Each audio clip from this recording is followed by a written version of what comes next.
Industrializazioak eragin handia izan zuen Barakaldon eta betirako utzi zion baserri giroko herri izateari. Bizkaiko labe garaiak zeuden eremuan orain bek dago, 4 urtez behin Euskal Herriko bertso finalaren eszenatoki bihurtzen dena.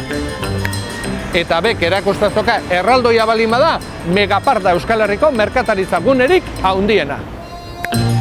Eta Gurutzetako ospitaleak ere badu bere marka, bera baita bizkaitar askoren jaiolekua.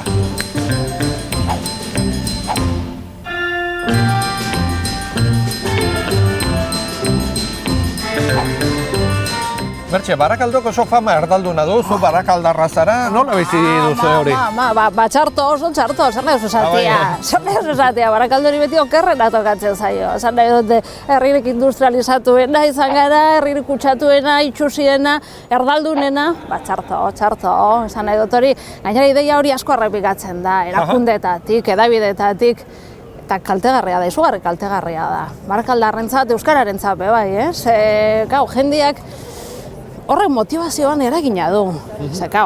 Barakaldoko jendeak alegina inbia dago euskaraz ikasteko, eta gero entzuten badute etengabe. Barakaldo ardalduna dela, bate baino gehiago pentsatuko du, zetako ibiliko naz hemen esfortzu hau egiten, esartarako baliozpa duen. Eta zeintzuk dira euskararen datuak gaur egun Barakaldon? Barakaldo hiri handia da, 1000 biztanle ditu, 2011ko datuen arabera, 18. Hori zen bada? 18.000 pertsonak badakite euskara. Jende asko da? Jende asko. Eta zenbatek ulertzen du?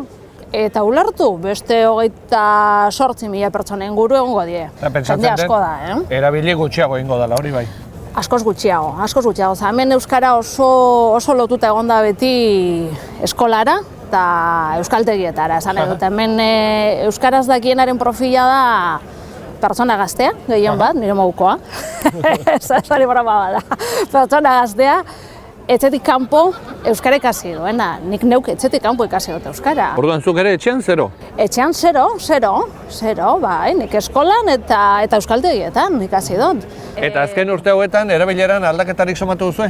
Bai, aldaketan nabarmena, ez da nahi dut duela 10 bat urte, pentsazina zan hemen kalean baten zutia euskaraz.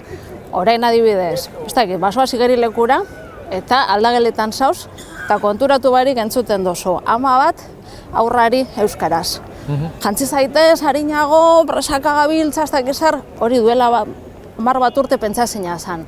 Orduan hori posgarria da. Poliki doa, hau oso hiri handia da eta saia da. Inertzia asko da eta saia da. Eta euskara zerbitzuan zertan ari zarete orain? Gure erronkarik handiena da, lehen esan dizuan moduan, euskara oso lotua dago eskolara edo euskaltegietara, esan nahi dute ikasteremu formalera.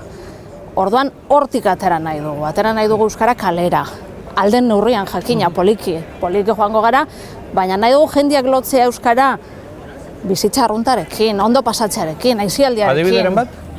Bai, lehengo gunean esate baterako antolatu gendun familia tailerro bat, eta hor, esate baterako sekulako sorpresa hartu gendun, beti pentsatzen dugu, askotan geukek gauza bera pentsatzen dugu, Barakaldo, oso zaila dela, euskara entzutea, euskara erabiltzea Barakaldon ezinezkoa dela, eta pentsatu gendun, ez dakinek, 20 pertsona salduko zirela tailerrera.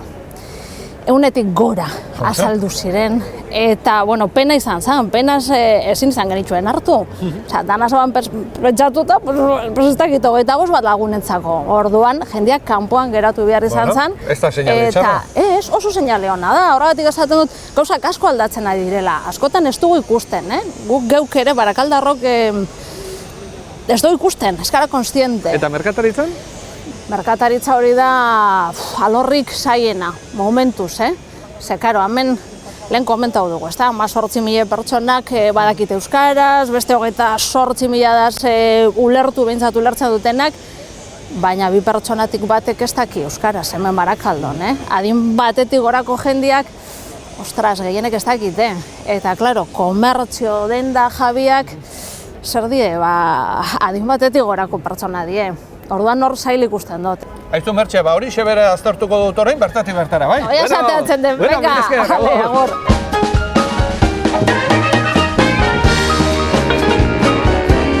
Eta zuk euskaraz badakizu? Ez. Ez, Gutxi. Bueno, muy poquito, casi nada, poco. Gutxi. No, nada. Nada. Nada. Babes. Babes? Ahí va. No, ez. Bai, euskalduna naiz, bai. No, Bateres. no, nada. Nada. ¿Y la gente os entra pidiendo en euskera? Un poquito, pero sí, la juventud es gente joven, sí, de 30 y tantos, algunos sí hablan. ¿Y tú has notado cambio en eso en los últimos años? Sí, un poquitín más, sí, la verdad. Sí, hombre, la juventud, sobre todo los críos, cada día entran más en euskera. Ajá. Y la verdad que, bueno, muchas veces se piden en colores en euskera, o regalices y cosas así. ¿Algún cartel también tienes en euskera, no? Sí, tengo el nombre de la tienda en euskera y tengo un carteles en euskera. Aunque hablo poco, pero bueno, el euskera me gusta manejarlo. Poco. Los clientes del Berría solo, pero poco. Así que, bueno, para vender un periódico te defiendes, pero bueno, de ahí poco más. Sí, solemos tener clientes que, sobre todo como estamos en una zona de paso, que entran preguntando por determinados productos en euskera. Y tenemos los catálogos, solemos tener los catálogos traducidos al euskera y procuramos que toda la señalización y esto pues esté en euskera, claro. No es habitual aquí. Nadie. No. No. A ver, alguno, pero muy poquitos, un mínimo. Si les oyes alguna vez entre ellos dos hablar euskera o con el niño. Hay gente que sí, échale un 5% igual, sí, un 5%. Euskaltegitik datozenak, baten bat, noiz behinka, eta gero egunero ez, baina bezeroa dan bat ala bi, gehien bat.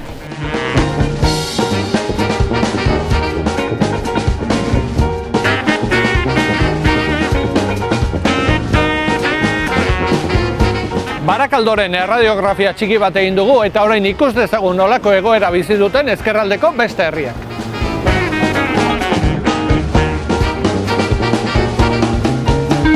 Barakaldon, biztanleriaren 18,3 da euskalduna. Sestaon, 18,6. Santurtzin berriz, 19,8. Eta 20rekin Portugalete da euskaldun gehien dituen ezkerraldeko herria.